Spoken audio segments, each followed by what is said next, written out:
એવી એક સમજણથી જીવવાનું છે.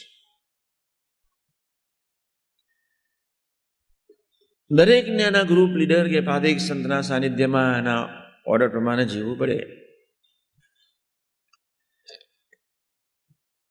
કદાચ તમને મન થાય તો ગ્રુપ લીડર કે પાદિક સંતને સૂચન થઈ શકે આત્મીયતાના દાવે.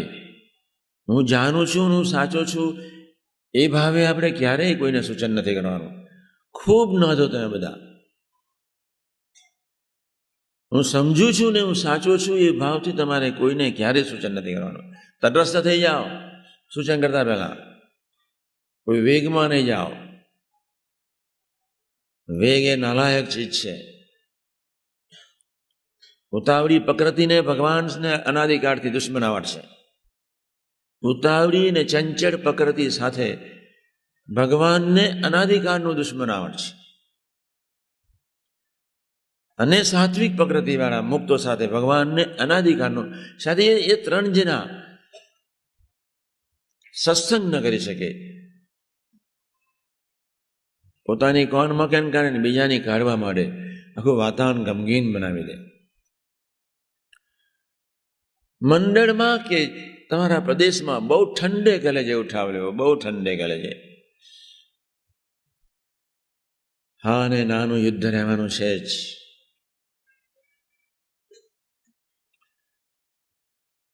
મેં એમને એક બહુ સરસ સૂત્ર વાંચ્યું હતું રામકૃષ્ણ પરમહંસનું.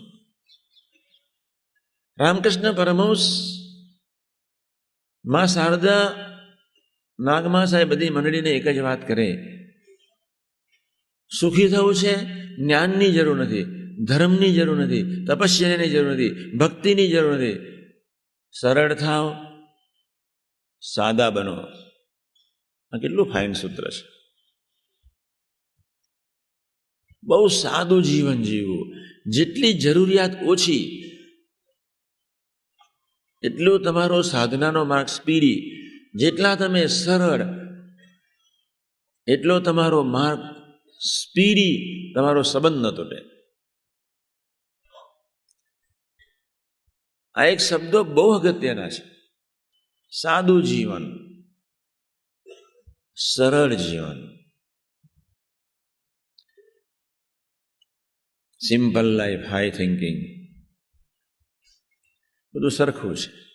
બહુ સાદું જીવન, બહુ સરળ જીવન.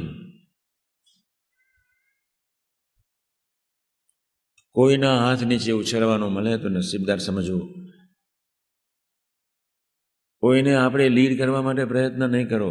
મારે કોકની ગોદમાં ઉછરવું છે, મારે કોઈના નેતૃત્વને સ્વીકારવું છે, એ આપણે ધ્યેય રાખો. ખૂબ ખાટી જાઓ, ભજનમાં વિક્ષેપ જ ના આવે. નેતૃત્વ કરવું છે અને વિક્ષેપ છે. મારે નેતૃત્વની પડછાયા નીચે, મારા નેતાની છત્રછાયા નીચે જીવવું છે. કોઈ વિઘ્ન ના આવે. નેતાને જ વિઘ્ન હોય, સેવકને વિઘ્ન ના હોય. એમાં સાત્વિક નેતા તો મરી જ જવાનો છે. એ આ જન્મે આધ્યાત્મિકતામાં એની એન્ટ્રી નહીં લઈ શકે. એટલે સાત્વિકતા જેના હૃદયની વિશે વસેલી છે એને અંતરથી સંકલ્પ કરવો પડશે, આત્મીય બનો.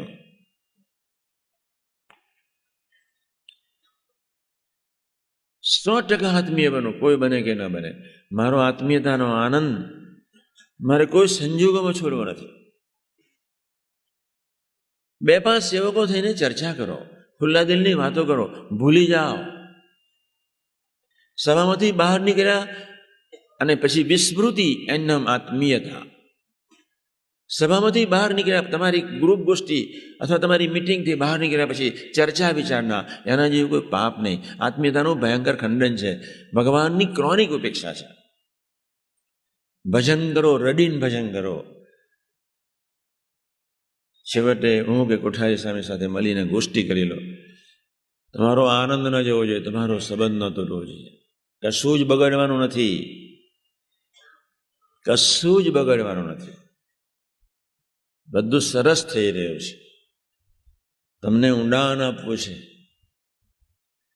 તમે આત્મીય નહીં બનો, તમે ઊંડાણમાં ક્યારેય નહીં જાઓ. તમે આત્મીય નહીં બનો, તમારે ગુણોની વિસ્મૃતિ ક્યારેય નહીં કરી શકો. તમે આત્મીય બનવાનો સંકલ્પ નહીં કરો, તમારો સ્વીકાર કરતા હરતા પણ ભગવાનને માની સહજ સ્વીકારમાં તમે એન્ટ્રી નહીં લઈ શકો.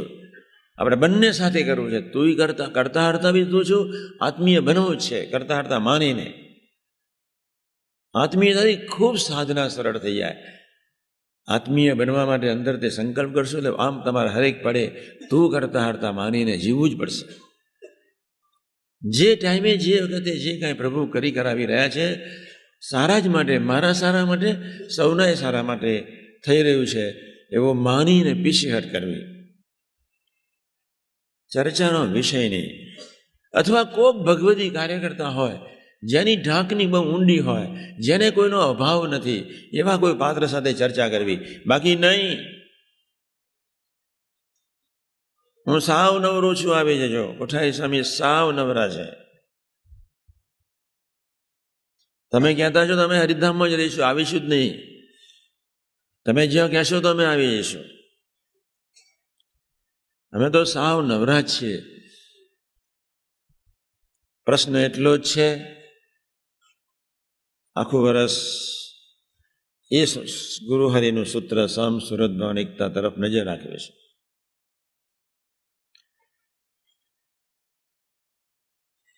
ગઈકાલે મેં કહ્યું હતું ઇઝરાયલની એકતા કેવી સરસ. એ લોકોને આત્મીયતાની વિચારોની ખબર નથી, સુરત ભાવની ખબર નથી.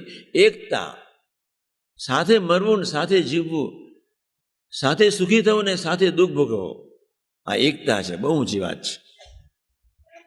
આત્મીયતામાં તો પ્રભુનો સંબંધ જ જોવાનો છે.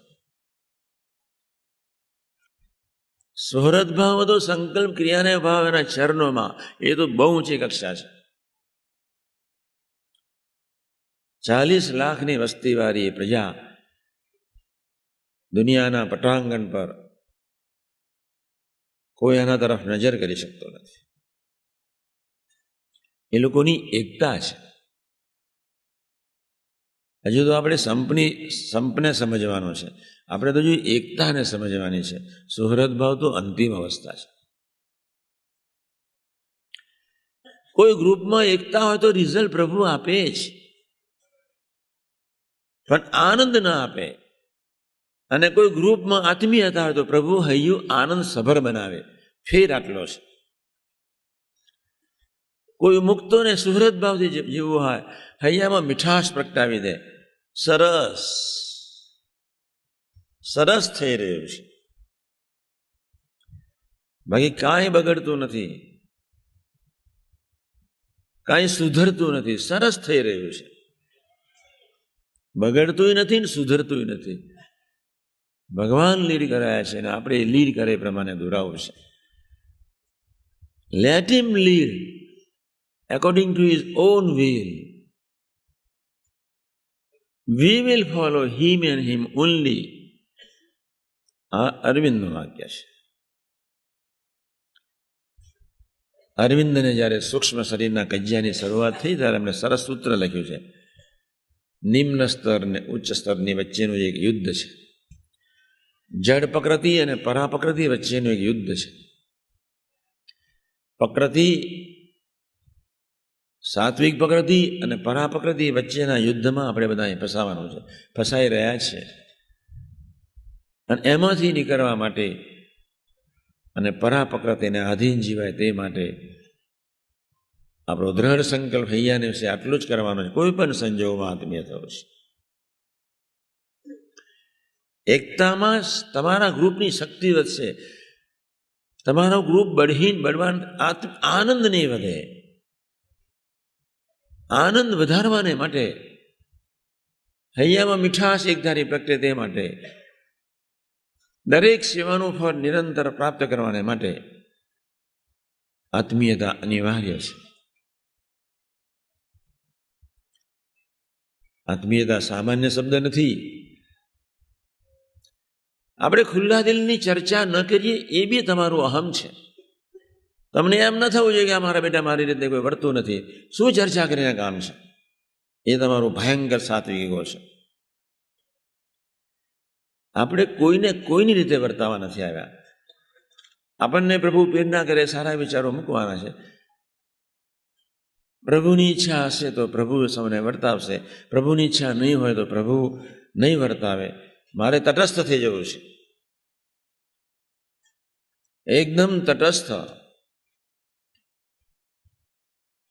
સાહેબ થ્રુઆઉટ જ્યારે છાત્રાલય થયું ત્યાં સુધી તટસ્થ રહીને હસતા જ રહે બસ.